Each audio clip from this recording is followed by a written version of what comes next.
Hello, and welcome to a new set of videos. In this video, we'll be deriving the heat diffusion equation for Cartesian coordinates. Specifically, in this case, we'll be utilizing a cube.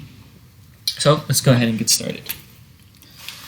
As always, cube has four faces, or four sides, six faces, right?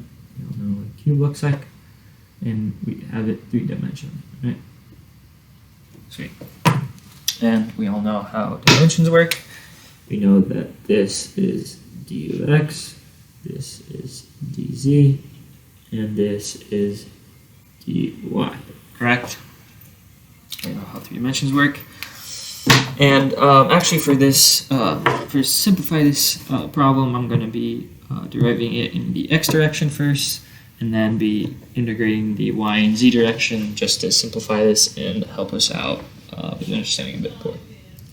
So for this equation, we have some kind of heat flow going in, right? We have q of x, and then we have some q of x plus u of x coming out, right? And we have our three dimensions, and let's start off with a basic energy balance equation. So we know we have something that's going in, we have something that's going out, and then of course there might be something going on in this cube, right? There might be a some kind of reaction going on where some energy might be generated and then some energy might be stored. So we have to take account for those four variables.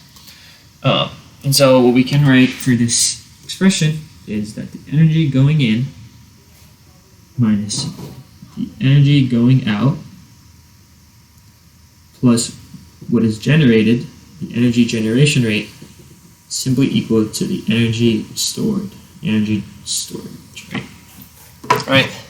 These two, of course, are rates, and we need to find expressions for all of these, right?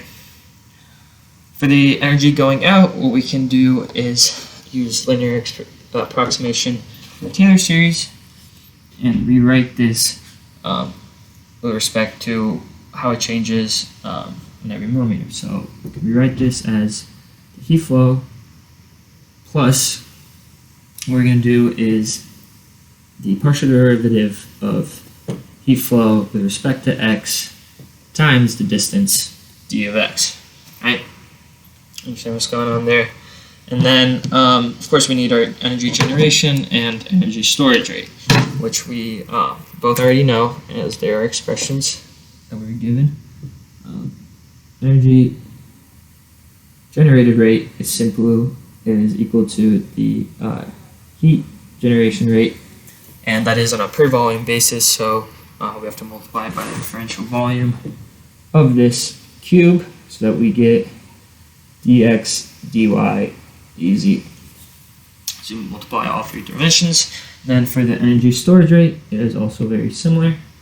It is on a per volume basis, and we're going to have to multiply it by the volume, by the differential volume. And what we have is the density of the material times its specific heat capacity. So rho times Cp, I don't know what that is. Rho Cp, and then multiplied by the partial derivative of temperature with respect to time. And again, this is multiplied by dV, which I won't write out as dx, dy, dz.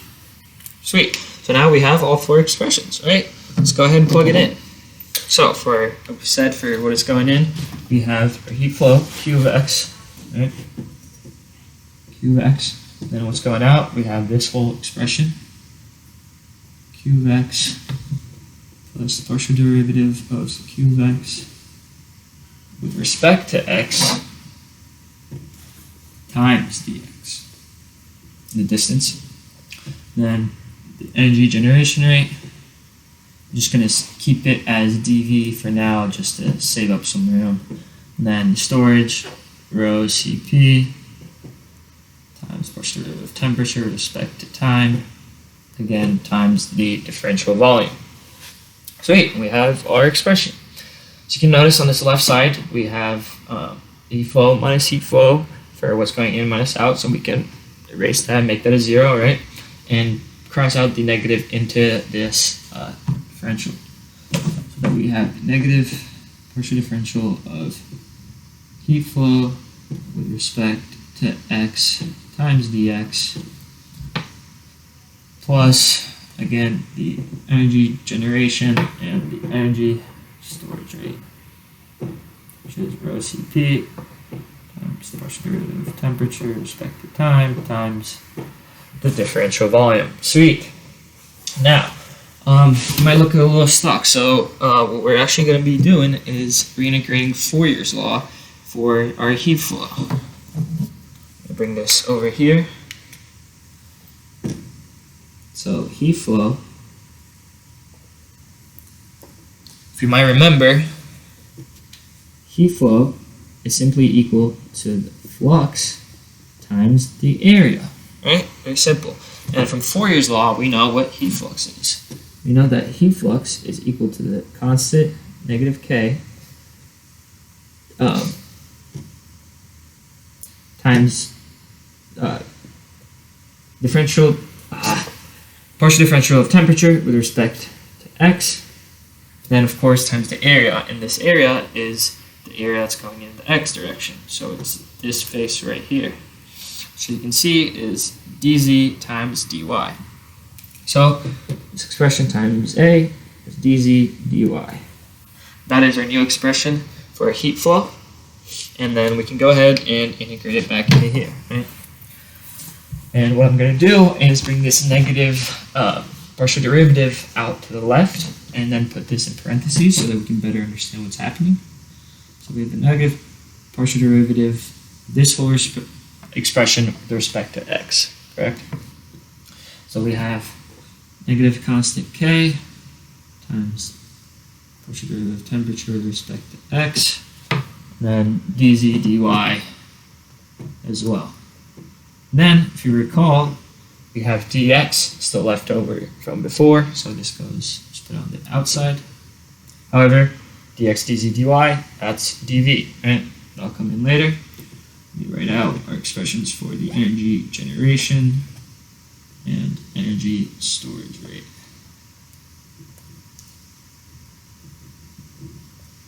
Sweet. Now we can work on this left side, and what we can do is take out this negative, and we can also take out this constant k, as we can assume that it is constant and uniform throughout all three directions, through the x, y, and z direction, and that we can take it out and then divide it out throughout, but for now I'll just simplify this left-hand side so that we get positive k on the out, constant, and then we have second partial derivative of temperature with respect to x squared. Then again we have dz dy dx, so we have dv, and then again our energy generation rate, heat generation rate times the volume, and then our energy stored rate, correct?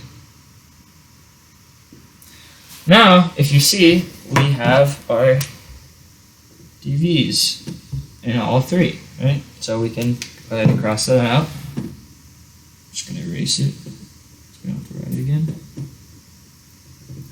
Then from here, what we can do, as I said before, is we can divide by k, right? As we know that it's constant and uniform throughout all three directions or dimensions, we can divide it throughout so that we get the second partial derivative of temperature with respect to x squared is equal to the heat generation rate divided by constant k, and then we have rho Cp density multiplied by the specific heat capacity divided by the constant k multiplied by its partial derivative of temperature with respect to time.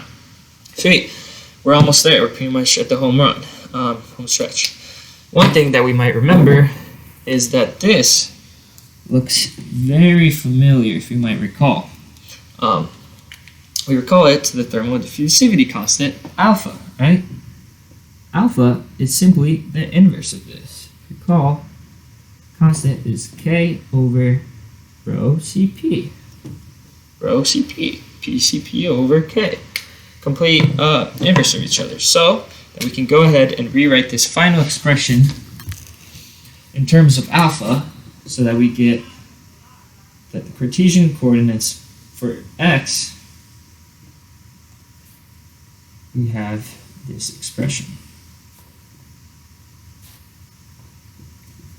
This turns into 1 over alpha, and then we still have partial derivative of temperature with respect to time. That is our expression for x, simply in the x direction, right? But that's what we'll be using in the following videos. However, let me show you what we'd be doing if we utilize all 3 dimensions for the y and z direction. We'd simply add this expression in those terms to the left-hand side of the equation, so that we end up with, let me write this out real quick, partial derivative temperature with respect to x squared, and then we have that for y squared, and then as well for x or z squared. And then we have whatever was left, so plus q over k 1 over alpha times the partial derivative of temperature with respect to time. This is the expression for x, y, and z coordinates. There we go, our final 2 expressions, which we will be using in the following videos. Hopefully this was good use to you guys, and hope to see you in the next one. Thank you.